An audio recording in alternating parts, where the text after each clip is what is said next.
session. Then we are now starting meaning the webinar. Je vais commencer donc, après avoir donné bien sûr ces indications pour ceux qui sont intéressés pour l'interprétation, je vais me présenter rapidement. Donc, je suis Olivier Yara, je suis spécialiste donc des services financiers numériques avec un peu plus de 13 ans d'expérience dans le domaine. Et je suis actuellement donc chef du bureau pays également donc pour l'UNCDF au Niger. Et je suis donc heureux aujourd'hui de faciliter ce panel et ce partage d'expérience euh, au Niger. J'aimerais poursuivre en disant également que je vais modérer ce panel avec Madame Modukwe Ale, donc qui est notre assistante programme au Niger sur nos différentes interventions. Elle va intervenir conjointement avec moi donc pour faciliter donc ce panel. Je voudrais rapidement revenir à notre audience, je crois, à tous ceux qui sont connectés, pour leur dire que nous espérons donc avoir donc un panel, un partage d'expérience donc digne de ce nom, prenant en compte donc ce thème qui est de renforcer donc la résilience grâce à l'inclusion financière numérique, un modèle donc avec le secteur de l'enseignement supérieur donc du Niger. Donc c'est sur ce thème bien sûr que nous allons nous entretenir avec vous, chère audience. Euh, je m'en vais directement, hein, sans beaucoup plus tarder, introduire donc les autres membres donc, du panel ici présents avec moi. Alors, nous aurons Dr Makaou, que vous voyez ici présent. Donc, et Dr Makaou aura l'occasion de se présenter beaucoup plus amplement. Je fais une brève introduction. Dr Makaou est secrétaire exécutif donc, pour la stratégie nationale de finances inclusives au Niger. Nous aurons Dr Amadou Ali, enseignant-chercheur en informatique à la faculté des sciences et techniques, département mathématiques et d'informatique, donc à l'université de Maradi, également chef et coordonnateur du projet de digitalisation donc, des processus d'inscription et de paiement en ligne donc, à l'université de Maradi. Nous aurons Monsieur Saadou Malam Amadou Ismaël, étudiant en électromécanique à l'École polytechnique supérieure de Maradi. Également, il fait partie donc, des bénéficiaires de cette intervention et donc nous allons entendre donc bien sûr la voix donc, de ce bénéficiaire qui, je vais dire, est un utilisateur du service et cela dans une approche donc bien sûr de mise en œuvre inclusive. Nous aurons également donc Madame Safiat, notre interprétateur donc, qui va également jouer le rôle pour la traduction et faciliter bien sûr la traduction dans les différentes langues. Et nous aurons notre collègue Ya Samoa, donc, qui également donc, va nous assister pour la coordination entre les traductions pour, je vais dire, la maîtrise, donc, bien sûr, de ce webinaire. Je vais ensuite rapidement aller vous parler de comment nous aurons ce panel. Ce panel, après avoir laissé déjà, nous avons un peu plus de 10 minutes qui sont passées, laisser 10 minutes donc aux intervenants afin qu'ils puissent se joindre donc à ce panel. Nous aurons, je vais revenir rapidement donc sur une brève présentation pour donner les éléments essentiels donc bien sûr pour ce webinaire. Ensuite, donc, nous allons aller directement donc, à ces échanges avec les panélistes pour avoir ensuite 15 minutes à la fin donc, pour les questions-réponses. Donc, nous aurons après le mot de conclusion.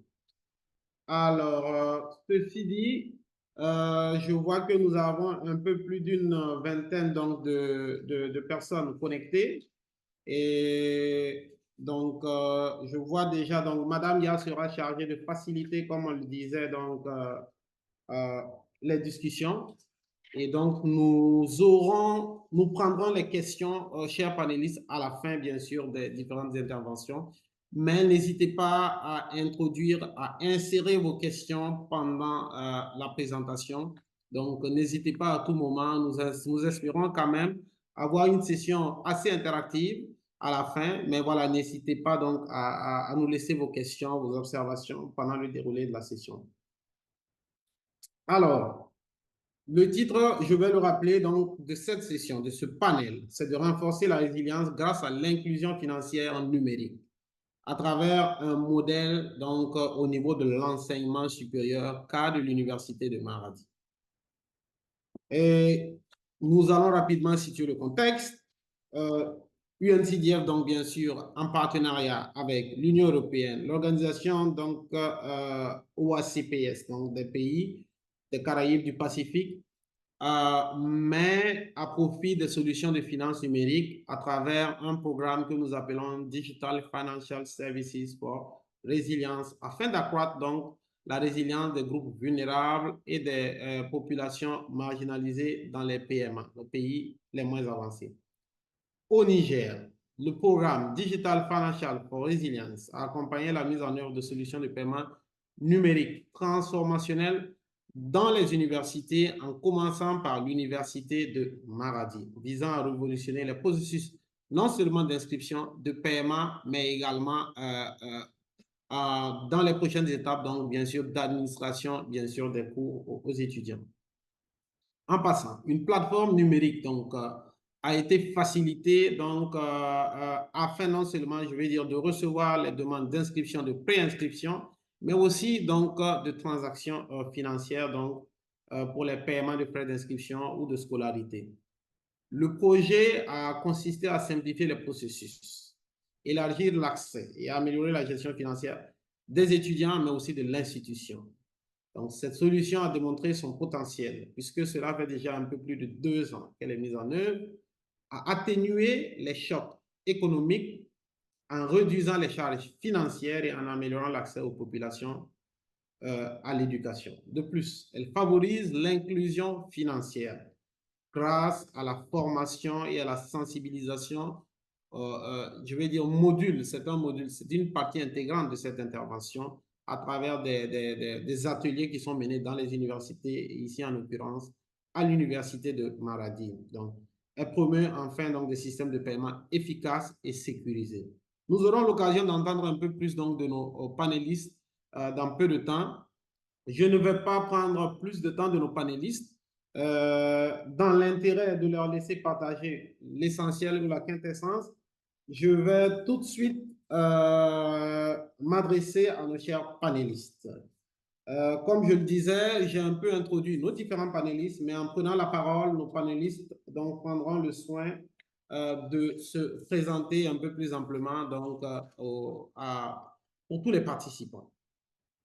Alors, les premières interventions viendront de M. Amadou Ali, coordonnateur chef du projet pour l'Université de Maradi, qui va nous amener, je vais dire, dans le fond du sujet, qui va nous partager, j'allais dire, les insights, les éléments essentiels du déroulé de ce projet. Comment est-ce que ce projet non seulement a bénéficié à l'université, au gouvernement et aux populations, aux étudiants. Docteur, pouvez-vous nous dire un peu plus sur les défis majeurs que vous avez rencontrés dans la mise en œuvre donc, de cette solution d'inscription de paiement en ligne? Est-ce que vous pouvez donc nous dire si elle aborde bien sûr les défis pour garantir donc l'échelle et la durabilité recherchée? Docteur Ali, donc je vous passe la parole à vous. Merci. Bonjour Olivier, et bonjour chers collègues panélistes, bonjour à tous les participants, d'où qu'ils soient. C'est tout un honneur pour moi d'être là sur ce panel aujourd'hui. Je suis, comme Olivier l'a dit, docteur Hamadou Ali, enseignant-chercheur à l'université d'Andikodon-Clodo de Maradi.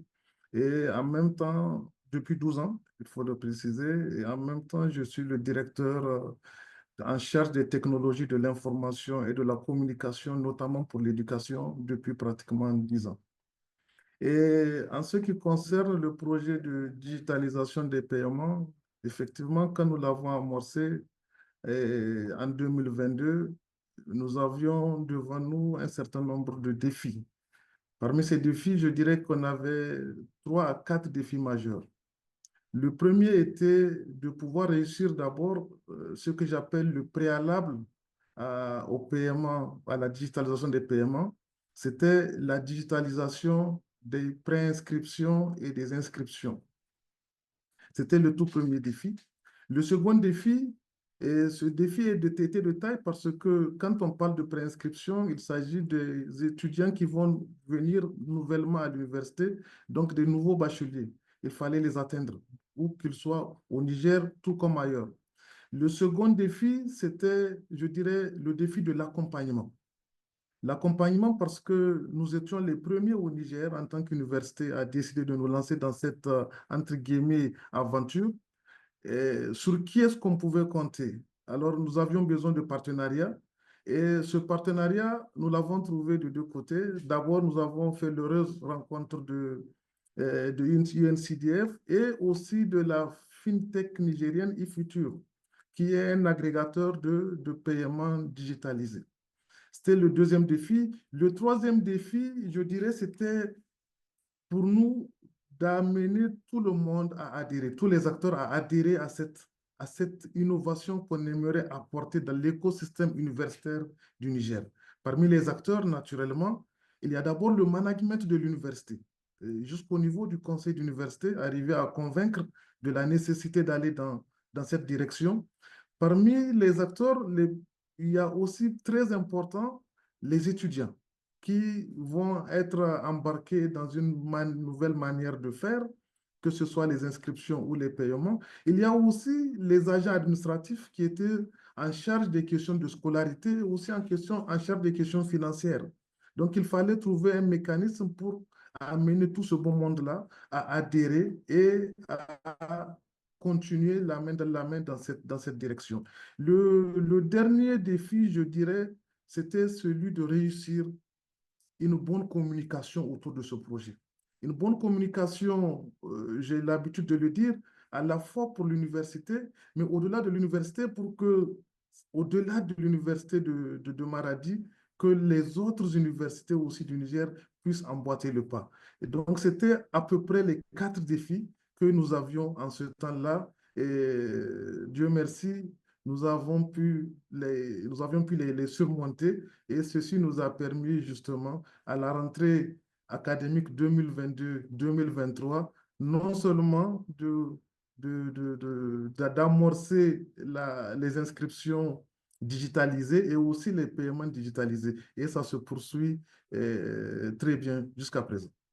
Merci docteur. Merci pour ces éléments d'une qualité très importante, donc qui permettent bien sûr d'éclairer la lanterne donc, de nos auditeurs, de tous les participants aujourd'hui. Je voudrais rapidement compléter avec des défis, certes, du point de vue du UNCDF.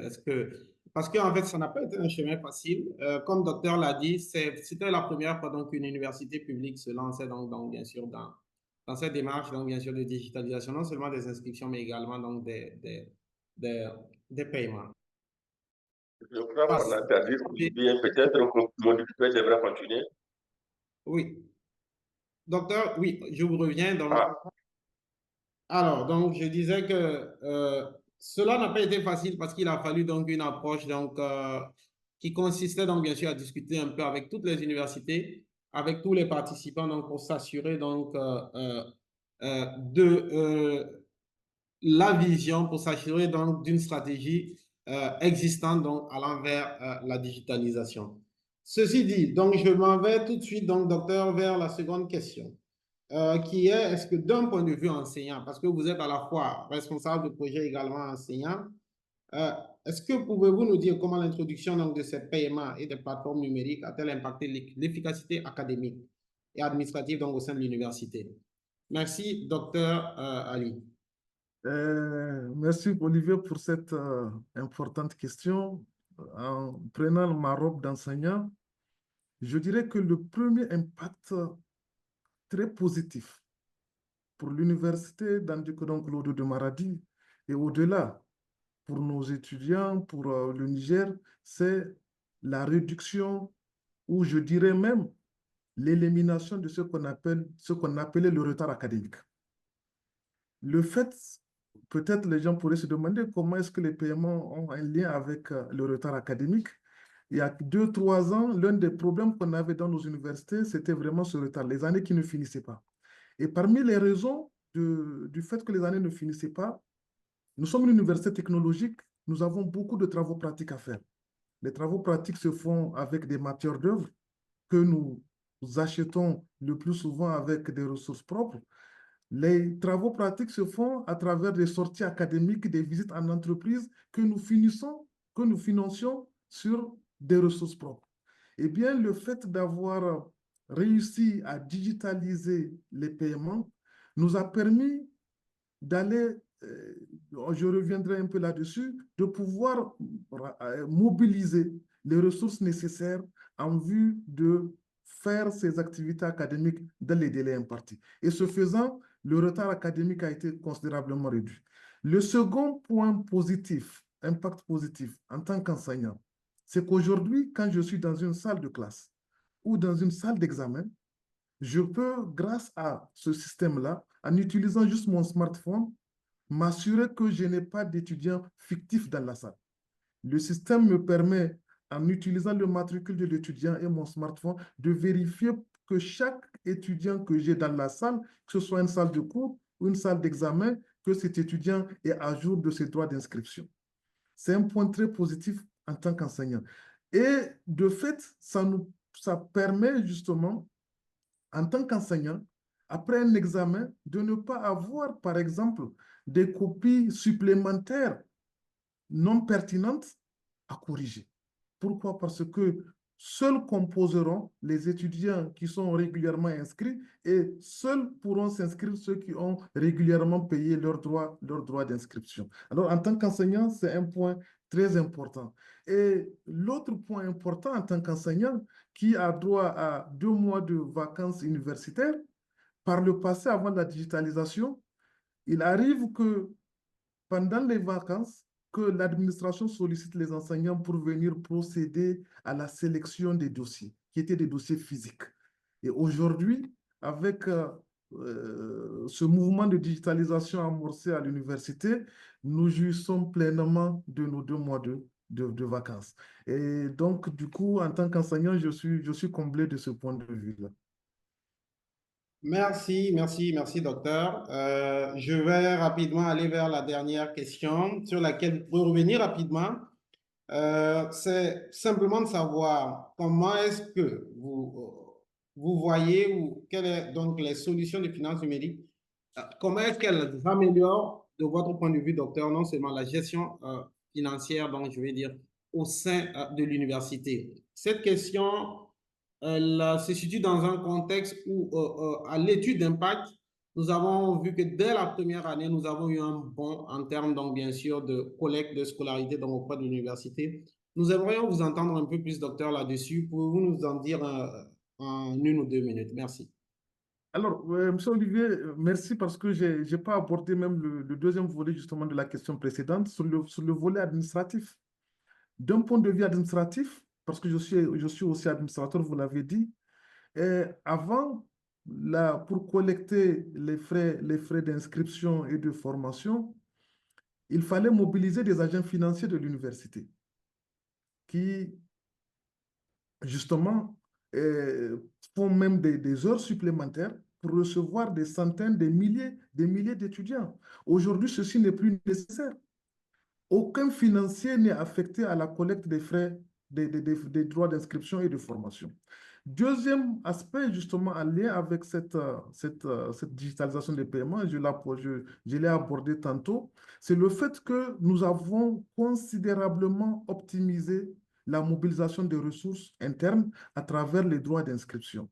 Et pour rappel, je précise qu'en 1 an, nous avons augmenté le recouvrement à plus de 100 millions de francs CFA.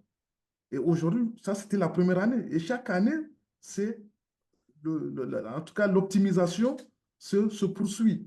Donc, d'un point de vue administratif, c'est très important. Et c'est ce que je disais tout à l'heure. Ceci nous permet aujourd'hui de faire face à des activités urgentes de l'université. Un autre aspect sur le plan administratif, c'est, je dirais, la transparence dans la gestion des deniers publics. Aujourd'hui, un recteur, par exemple, n'a pas à demander la situation des paiements à un financier parce que, où qu'il soit, en 2-3 minutes, lui-même peut avoir la situation des paiements dans les détails possibles. C'est extrêmement important. Et L'autre aspect comme on appelle ça, en lien avec l'administration, c'est le fait que dorénavant, les ressources de l'université sont sécurisées. Les ressources sont sécurisées parce que les ressources ne sont plus dans les mains des gens. Les ressources sont sécurisées aussi parce qu'aujourd'hui, à l'université, il n'est plus possible de s'inscrire, par exemple, sans avoir fait son paiement. Et le paiement, tout le monde sait là où ça va. Et je crois que pour une administration, ce n'est que du bonheur. Et la situation financière en temps réel, comme je l'ai dit, elle est là. Tout le monde la voit. Et ça rassure le management, ça rassure la tutelle, ça rassure les partenaires, ça rassure aussi nos étudiants. Voilà un peu ce que je peux dire d'un point de vue administratif.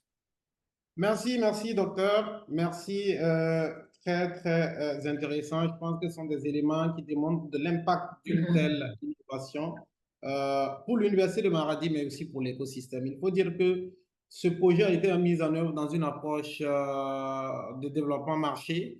Donc, pour inciter donc à travers un exemple afin d'introduire une dynamique un peu, je vais dire, globale. Et je crois qu'aujourd'hui, c'est une réalité. Je crois que après l'université de Maradi, UNCDF accompagne déjà deux autres universités. Et l'université de Maradi a déjà, je vais dire, est déjà en train d'accompagner d'autres universités parallèlement.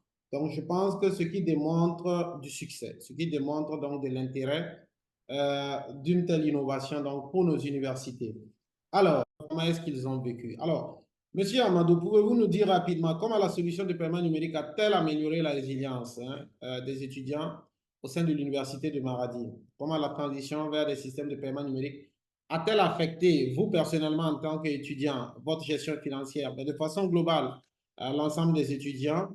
Euh, Quel est l'impact? Dites-nous-en. Merci. Monsieur Ismaël, à vous. D'accord, merci beaucoup, Monsieur Olivier, chers panélistes, chers participants. Encore une fois de plus, bonjour. Donc, comme le forum, moi, je me suis Ismaël Saadou Malam Amadou, étudiant en électromécanique au niveau de l'École supérieure polytechnique, qui est une entité de l'Université Claude de Maradi.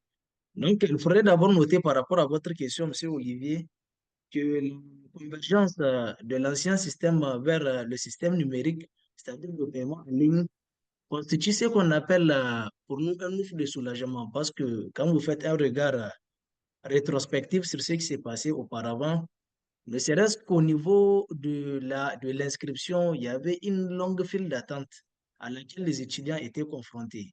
Et que grâce à cela, grâce à la numérisation, aujourd'hui, nous ne sommes plus en tout cas confrontés à cela.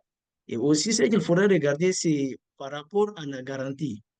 Aujourd'hui, l'étudiant, il a une garantie sur l'inscription. Parce qu'auparavant, ce qui s'est passé, il y a des étudiants qui appellent à la maison, on leur envoie l'argent et que pour prendre l'inscription, ils peuvent faire presque l'année, presque terminer l'année sans pour autant prendre l'inscription.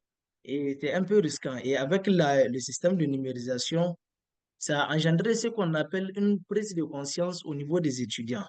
Ça nous permet en tout cas, parce que c'est un délai qui est là, qui est imparti pour les inscriptions, et que la personne, elle est en tout cas elle est obligée de se soumettre à ce délai-là. Donc, au délai imparti, la personne doit prendre son inscription. Et aussi, l'autre aspect qui est surtout positif, c'est que à travers cette numérisation, nous arrivons en tout cas ça nous permet en tout cas ça nous a en tout cas facilité beaucoup de choses. Parce que vous voyez, vous pouvez payer les frais d'inscription où que vous soyez, anytime, anywhere. Où que vous soyez, vous êtes sur votre lit, vous pouvez payer vos frais d'inscription. Vous êtes à la maison, vous n'êtes même pas à Maradi, vous pouvez payer vos frais d'inscription. Et aussi, ça permet surtout aux parents de pouvoir vérifier si réellement l'étudiant est à règle vis-à-vis de l'université, si réellement l'étudiant a pu prendre son inscription. C'est un peu ça, ce qui a apporté comme élément de réponse au niveau de votre question. Merci. Merci, Monsieur Ismaël.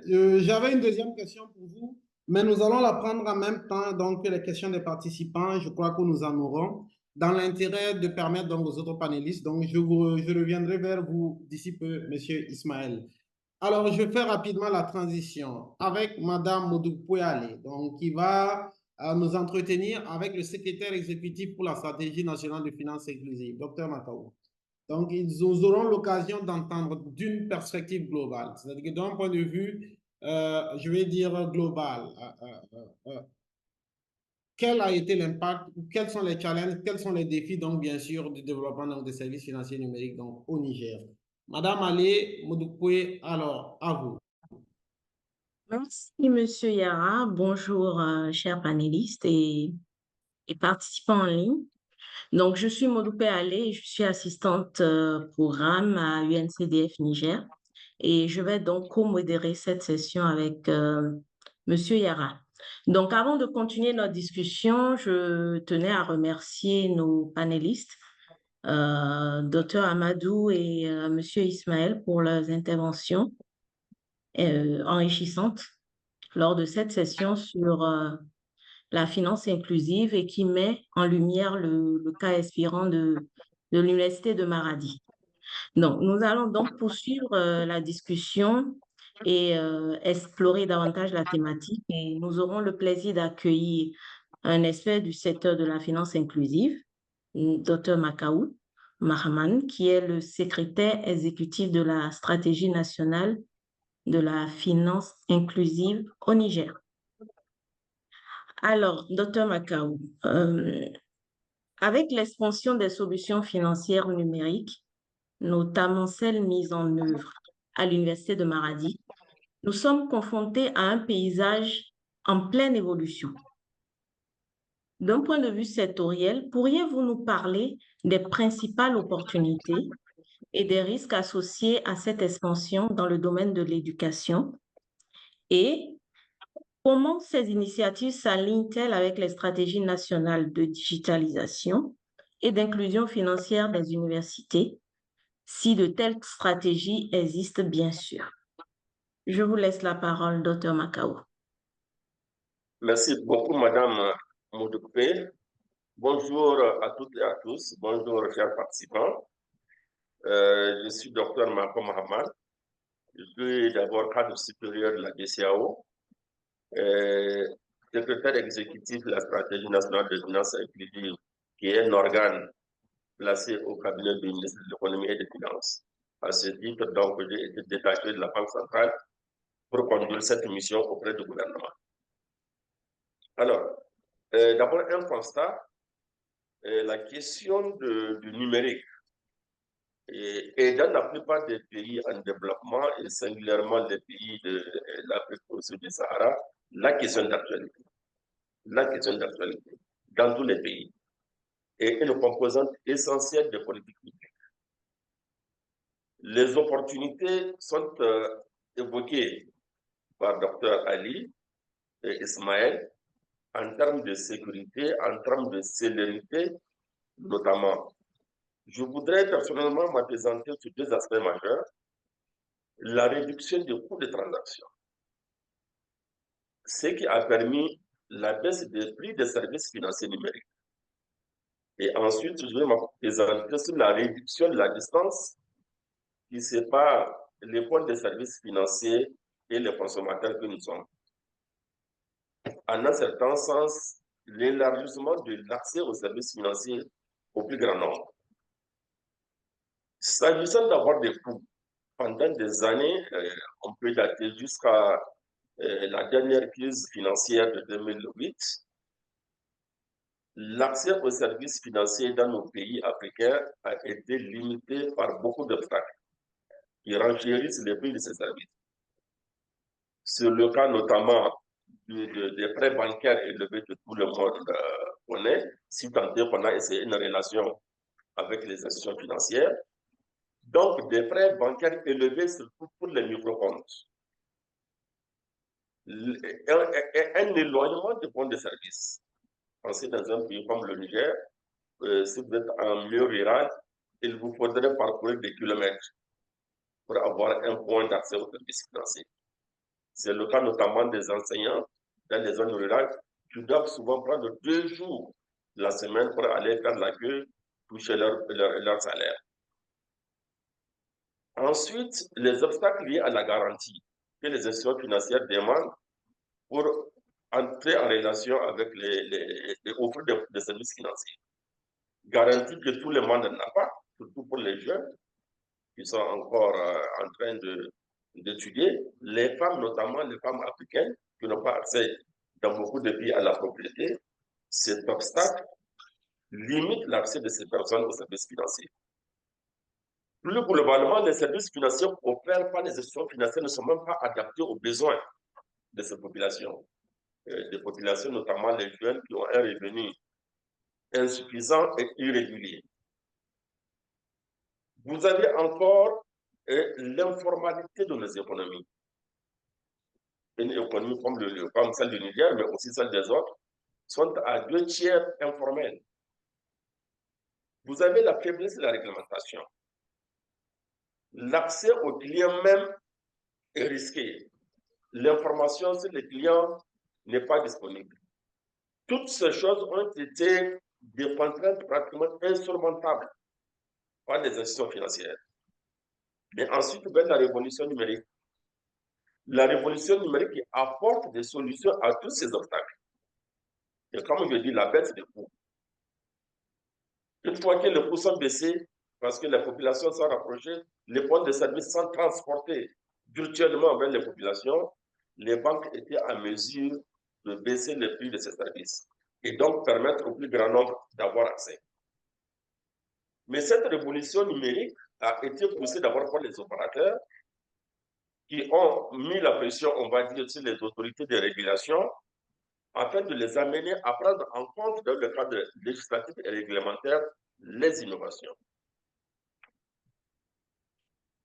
Les innovations, mais également permettre une meilleure circulation de l'information. Beaucoup de réformes ont été entreprises, dont notamment le bureau d'information sur les crédits qui permettent d'avoir des informations ou l'historique des informations sur les clients, toute chose qui est de nature à rassurer les institutions financières. Cependant, la véritable transformation, j'allais dire, c'est les services financiers numériques à distance qui ont entraîné tous ces coûts. Cela a été possible grâce à l'invention de la technologie axée sur le téléphone mobile. À partir de votre téléphone mobile, chez vous, dans votre salon, vous êtes en mesure d'effectuer des paiements, de recevoir de l'argent. Ça, c'est en soi une véritable révolution. Et donc, aujourd'hui, quand on regarde ce vecteur qui est le téléphone mobile, est de plus en plus disponible, ou en tout cas avec un taux de pénétration de plus en plus élevé dans nos pays. C'est dire que nos populations sont également réceptives. Et même la technologie a évolué pour permettre que cette possibilité soit à la portée de n'importe quel téléphone mobile. On sait que la première génération, c'était des téléphones smartphones qui coûtent cher et dont le revenu moyen pour un Nigérien ne permettait pas d'accéder. Mais aujourd'hui, avec la technologie USSD, avec un téléphone de seulement 10 000 francs CFA ou même 5 000, on peut avoir accès à ces services. Donc, en termes d'opportunités également, je voudrais distinguer le découplage qu'il y a eu entre la circulation de la monnaie électronique et, et la distribution. Ce qui a permis aux banques de s'occuper de la technologie adossée à des microcomptes. Et ce faisant, de pouvoir attirer un plus grand nombre de clients. La monnaie fiduciaire n'étant plus disponible de plus en plus, ou de moins en moins disponible, tous les acteurs qui passent par cette technologie envoient en même temps des signaux sur les marchés, des signaux qui sont essentiels, et toute chose qui aboutit à la solidité et à la stabilité du secteur financier. Ce faisant, les autorités monétaires ont pu élaborer des politiques monétaires appropriées qui impactent directement les populations. Cependant, toute médaille a son revers. Il y a des risques qui sont associés à cette révolution numérique. D'abord, des risques liés à la fraude. Vous savez, il y a une course effrénée entre le gouvernement qui élabore toutes ces réglementations qui permettent à ces entreprises de développer ces partenariats et malheureusement des personnes malveillantes qui tentent coûte que coûte à pouvoir contourner par d'autres moyens également, de pouvoir détourner ou contourner cette technologie. Alors, cela pourrait être fait évidemment par les personnes, je ne veux pas prendre le cas de Maradi, je préfère penser positif, mais dans d'autres situations, on l'a vu dans la numérisation de l'administration fiscale, des contribuables mal intentionnés ont pu contourner les dispositifs. Au Niger, nous avons une plateforme qui s'appelle CISIC au niveau de l'administration fiscale qui permet à tout citoyen, toute entreprise de pouvoir s'acquitter de ses impôts à distance sans avoir à... Mais ça va au-delà. La masse d'informations disponibles sur le contribuable offre d'autres possibilités à l'administration fiscale en termes de calcul de résultats de l'activité du bénéfice net et donc de l'assiette fiscale. Toutes ces informations qui sont disponibles désormais, évidemment bien stockées, bien sécurisées, permettent à l'administration fiscale un gain de fiscalité. Et on le remarque au niveau des recettes fiscales d'une année à une autre. Elle va en augmentant. Mais comme je dis, en termes de risque, il y a des personnes malveillantes qui ont tendance à contourner le système. Cela se fait en complicité ou avec la corruption des agents même. Alors, il y a également, toujours dans le domaine de la technologie, la possibilité de contournement par les crypto-monnaies. Et vous le savez, les crypto-monnaies sont des monnaies qui échappent au contrôle ou à la supervision des autorités. Donc, ce moyen également engendre un risque. Alors, il y a des risques en matière de cybersécurité, de confidentialité des données et de la protection des données à caractère personnel. Les autorités sont conscientes de cela. Elles ont tendance à prendre des réglementations appropriées. Au Niger, par exemple, il y a une loi sur la cybercriminalité, sur la cybersécurité. Nous sommes en train de réfléchir à faire adopter bientôt une loi qui encadre les opérations financières par Internet. Aujourd'hui, vous pouvez acheter à beaucoup de maisons de commerce en ligne, ils sont là. Vous pouvez acheter ou commander un article aux États-Unis, en Chine. Vous connaissez toutes ces maisons de distribution. Vous n'avez aucune sécurité ou aucune garantie que votre marchandise vous parvienne en bon état ou même que vous soyez livré. Donc, d'où la nécessité de pouvoir prendre une législation pour encadrer tous nos achats et nos ventes via le net. Il y a également le risque lié, comme je dis, à la protection des données à caractère personnel. Toutes les informations d'une personne ne doivent pas être sur le net. Et malheureusement, les moyens technologiques qui sont disponibles, le numérique, permettent de le faire. Si on n'encadre pas les données à produire, si on n'encadre pas leur utilisation, ce faisant, on expose les personnes à des risques évidents. Nous avons adopté au Niger une loi sur la protection des données à caractère personnel. Mieux encore, nous avons mis en place un organe, la Haute Autorité à la protection des données à caractère personnel, qui est en train de parcourir toutes les institutions de l'État, les entreprises, pour leur attention. Dans cette quête effrénée de l'information, toutes les informations ne doivent pas être sur le secteur public. Merci. Merci, docteur. Merci, docteur. Juste un point pour poursuivre, docteur. Peut-être qu'on prend en même temps la deuxième question, docteur. Comme ça, vous allez pouvoir développer là-dessus rapidement. Dans l'intérêt du temps, si vous pouvez prendre le deuxième point en 2-3 minutes, ça nous serait très bien afin de pouvoir, si on a des questions de nos participants. Alors, je vois que nous avons également de plus en plus de personnes qui se connectent. Donc, je laisse Madame aller donc introduire rapidement donc la deuxième question. Je voudrais rappeler aux panélistes que c'est le moment de laisser vos questions, soit dans le chat, soit dans la section questions-réponses pour que nous ayons au moins 10-15 minutes pour les adresser. Donc, n'hésitez pas à laisser vos questions. Docteur, par ailleurs, donc, je ne sais pas si vous avez également donc du mal, donc bien sûr, à nous entendre, chère audience, n'hésitez pas donc à le faire savoir. Est-ce que, docteur, de ce que je reçois, certaines personnes ont du mal à entendre l'audio. Pouvez-vous essayer peut-être de désactiver la vidéo de votre côté pour qu'on soit sûr d'entendre parfaitement. Alors, docteur, donc, Madame Ali, je vous laisse aller avec docteur Makaou pour la deuxième question. Merci. Merci, Monsieur Yara. Donc, je vais aller directement à la deuxième question, qui est de savoir si vous pouvez nous dire rapidement comment le secteur privé peut-il jouer un rôle pour garantir que les innovations financières et numériques soient inclusives et accessibles aux populations marginalisées et en particulier dans des environnements difficiles comme le Niger? Merci beaucoup, Madame Ali. Avant de répondre à cette question, il y a un autre risque qui me tient à cœur que je souhaiterais rapidement évoquer, c'est l'utilisation des services financiers numériques à des fins de blanchiment des capitaux et de financement du terrorisme dans le contexte de notre pays dans le Sahel. Donc, vous le savez, ces services peuvent également être utilisés pour commettre des actes terroristes. Sans entrer dans le tas des choses, simplement pour dire que ce risque également est pris en compte. Aujourd'hui, moi-même, j'ai été secrétaire général de la cellule nationale de lutte contre le blanchiment des capitaux. Nous avons pris des dispositions pour que, à travers une analyse approfondie financière de toutes les informations qui circulent dans notre pays, nous puissions détecter les services financiers numériques qui peuvent être utilisés à des fins de terrorisme ou de blanchiment des capitaux. Alors, pour revenir au rôle du secteur privé, le secteur privé intervient de plusieurs façons.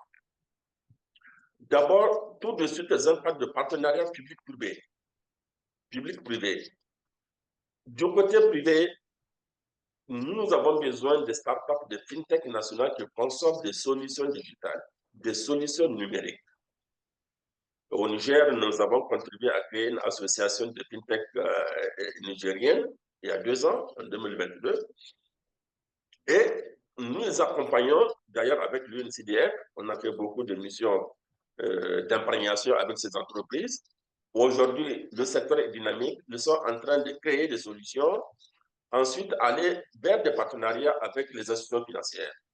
Là, dans le cadre du projet Amaradi, e-Future, c'est une fintech que nous avons contribué à mettre en avant de plusieurs façons en termes de subventions, en termes de communication. Donc, avoir un secteur innovant, constituer des entreprises privées compétitives, développer des solutions, aller vers des partenariats. Alors, 2 types de partenariats. Le plus en vue actuellement, c'est les partenariats privés avec les banques, les institutions financières, les sociétés de transfert d'argent. Mais il y a un autre type de partenariat, de mon point de vue, qu'il faudrait accélérer, c'est avec l'État.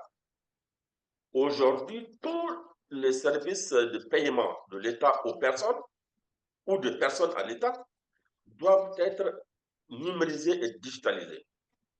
Mais on constate qu'il n'y a pas, ce type de partenariat n'est pas aussi vivant, aussi dynamique que ce qu'on constate avec les institutions financières.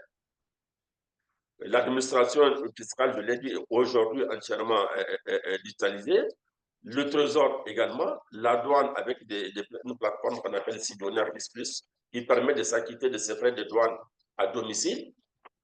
Mais il faudrait donner leur place au secteur privé, à nos entreprises, à nos fintech, pour apporter des solutions à ces questions.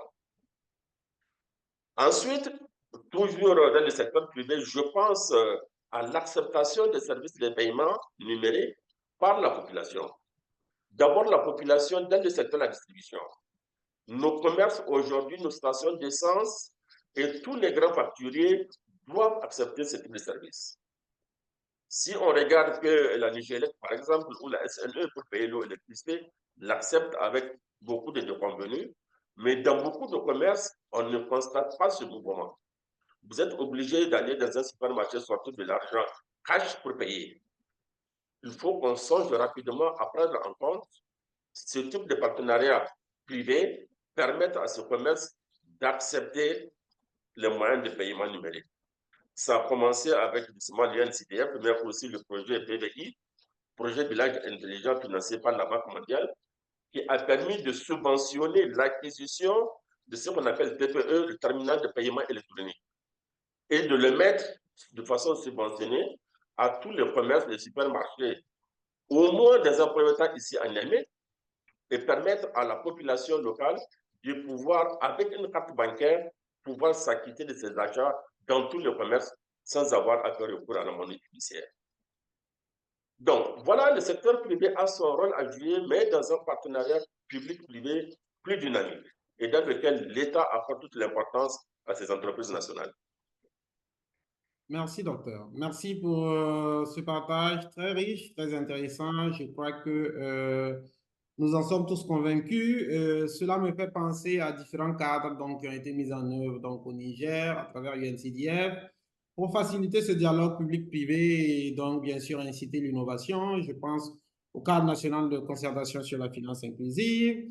Je parle donc aux journées d'innovation. Je pense aux journées d'innovation ou encore donc bien sûr donc à la stratégie régionale donc avec son cadre de suivi. Merci docteur donc pour ces éléments très intéressants. Alors, je voudrais rapidement regarder les questions. Nous avons reçu une première question qui est d'ailleurs en lien avec le point que je voulais évoquer avec, je crois, docteur Ali. Alors, la question, ce sont les perspectives. Et donc, merci à M. Ousmane donc, qui a posé cette question. Les perspectives donc, pour le secteur de l'éducation et de la recherche donc, au Niger. Je vais peut-être développer en 1 minute et permettre à docteur Ali donc de revenir, je vais dire, pour un peu développer là-dessus. Les perspectives sont tellement grandes, donc il faut dire que, en fait, donc, le challenge, comme l'a évoqué tantôt docteur Ali, le défi est énorme. Hein, le défi est énorme et il y a encore beaucoup à faire. Donc aujourd'hui, la digitalisation des permis des inscriptions est une réalité, mais comme l'université l'a tantôt évoqué, c'est un processus et donc il y a d'autres phases à venir pour l'administration des cours, pour la planification des cours. Mais pour ce qui est de l'UNCDF et de notre perspective, donc pour les prochaines phases, des réflexions ont déjà été menées avec l'université pour développer des mécanismes ou des facilités de financement, donc à l'endroit des étudiants, à l'endroit du secteur de la recherche de façon globale. Donc, que ce soit donc, pour l'acquisition, donc bien sûr, d'équipements, on a pensé au projet Un étudiant, un ordinateur, on a pensé au mécanisme de financement donc, pour financer peut-être même donc, les frais d'inscription. Et donc, c'est entre autres, donc bien sûr, de perspectives qui ont été discutées, qui sont en cours de discussion, que nous espérons feront partie de la prochaine phase. Alors, docteur Ali, cette question, je crois qu'elle s'adresse à vous, donc je vous laisse la parole. Merci, docteur. Merci Olivier. Les perspectives, je dirais pour l'université, pour l'écosystème universitaire, hein, c'est pour ce qui est du cas de Maradi, notre objectif à terme, c'est d'arriver à ce que j'appelle le zéro cash payment. Que tout ce qui doit être payé à l'université, au-delà des droits d'inscription, des droits de formation, que tout se fasse par des moyens de paiement digitalisés. Je prends l'exemple des frais de retrait de diplôme, des frais de retrait des attestations, des relevés de notes, des frais de dépôt de dossier pour des étudiants doctorants, ainsi de suite. Et au-delà, aller vers, parce que nous envisageons, hein, et nous l'avons déjà commencé, d'aller vers des enseignements dématérialisés à distance, de pouvoir aussi inclure le paiement des frais de vacation. Et peut-être plus tard, si la réglementation, je parle sous le contrôle du docteur, le permet, pourquoi pas aussi des fournisseurs, des prestataires de services. Et également, l'université, ce n'est pas que l'enseignement, l'université, c'est aussi la recherche. Et dans le cadre justement de l'université rend des services au niveau de la population. Et ces services-là, ce sont des services qui sont le plus souvent, je parle du consulting, qui sont rémunérés. Eh bien, pour nous, ce serait tout un bonheur si, en tout cas, dans ce cadre de partenariat avec la société, avec les différentes entreprises, que nos échanges financiers puissent se faire dans ce cadre-là. Que ce soit au niveau local ou que ce soit dans le cadre du partenariat international que nous entretenons avec d'autres universités, avec d'autres centres de recherche, avec d'autres entreprises de par le monde.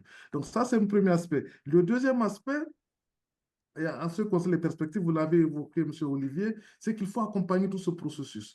Les étudiants sont au centre de ce système-là. Alors, ils sont au centre, il faudrait faire en sorte que le système soit durable.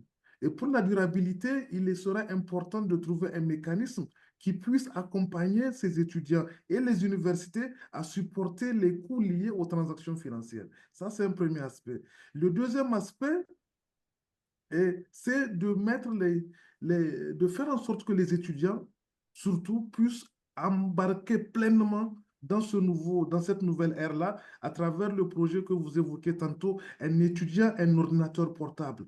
Parce que le Covid nous l'a montré à suffisance que des chocs peuvent survenir et ces chocs ne doivent pas être un frein à la continuité du service public de l'université, notamment à travers les activités d'enseignement et de recherche.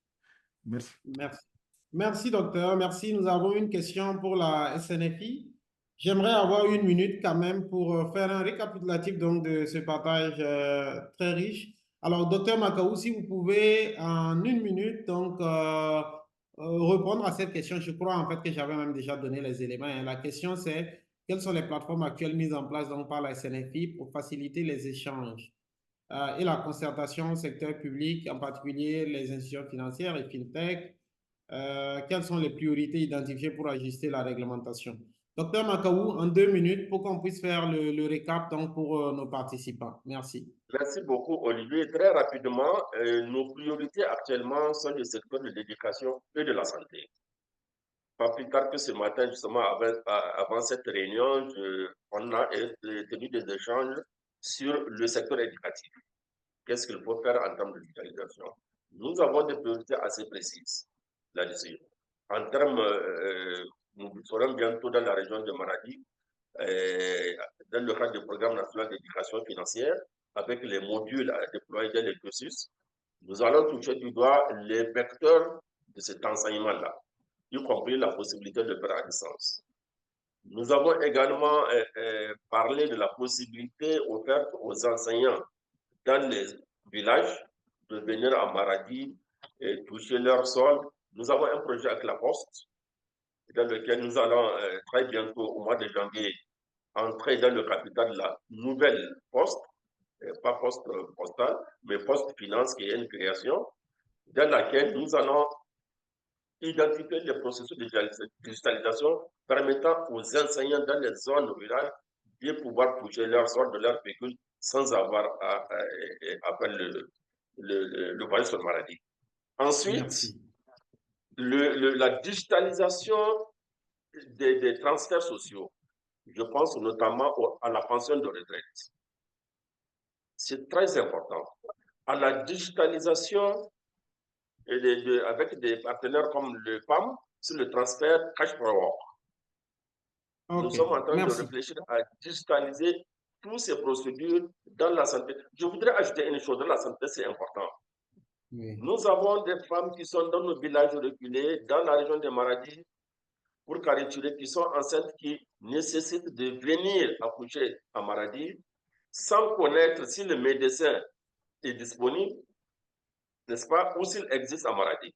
Elles vont prendre le risque d'être conduites sur une charrette, venir à Maradi sans avoir accès à ce type de service parce que le médecin n'est pas là ou bien pour toute autre raison.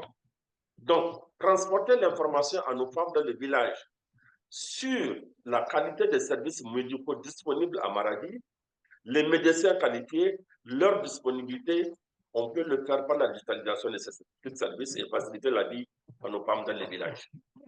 Merci, docteur. Merci, docteur. Je crois que nous avons dépassé le temps et que la rediffusion à l'international risque d'être arrêtée. Je voudrais rapidement clôturer en disant merci à tous les panélistes. Merci à toutes ces personnes qui ont pris le temps de se connecter à cette session. Je voudrais rappeler rapidement en grande ligne que nous avons discuté des défis. Nous avons eu des insights de Dr Ali qui nous a parlé donc des défis de l'innovation parce que c'était quand même un projet pionnier. Les changements que ça demandait, mais également des prérequis tels que il faut s'assurer donc que bien sûr cette innovation s'accompagne de mesures et je crois qu'il y a des mesures en termes d'infrastructure, de disponibilité de la connectivité, Alors, nous avons parlé également des opportunités, c'est-à-dire les forces. Si je peux le dire ici, il y a eu la sensibilisation, il y a eu la formation, il y a eu également surtout la volonté, bien sûr, du management et des partenaires, donc bien sûr, donc accompagnés. Docteur, vous avez également parlé de la possibilité et surtout de la nécessité, je dirais, de s'appuyer sur le secteur privé. Ici, vous avez parlé d'une FinTech Future, donc qui a facilité le déploiement de la plateforme. Docteur Makaou nous a entretenu sur l'environnement global, sur les risques, les politiques, la réglementation, mais également sur la nécessité, donc bien sûr, non seulement de s'appuyer sur le secteur privé, mais de créer un cadre public-privé plutôt, parce qu'en fait, au niveau du secteur privé, ou plutôt au niveau du secteur public, il y a encore beaucoup à faire et nous en sommes tous convaincus. Nous avons dépassé l'heure de 5 minutes. Nous allons nous arrêter là, dire merci à tout le monde, merci aux panélistes, merci aux participants et je vous souhaite à tous un bon week-end. Merci. Merci beaucoup à toutes et à tous. Merci à l'université pour cette initiative. On en attend d'autres. Merci. Merci. Bonne journée à tous.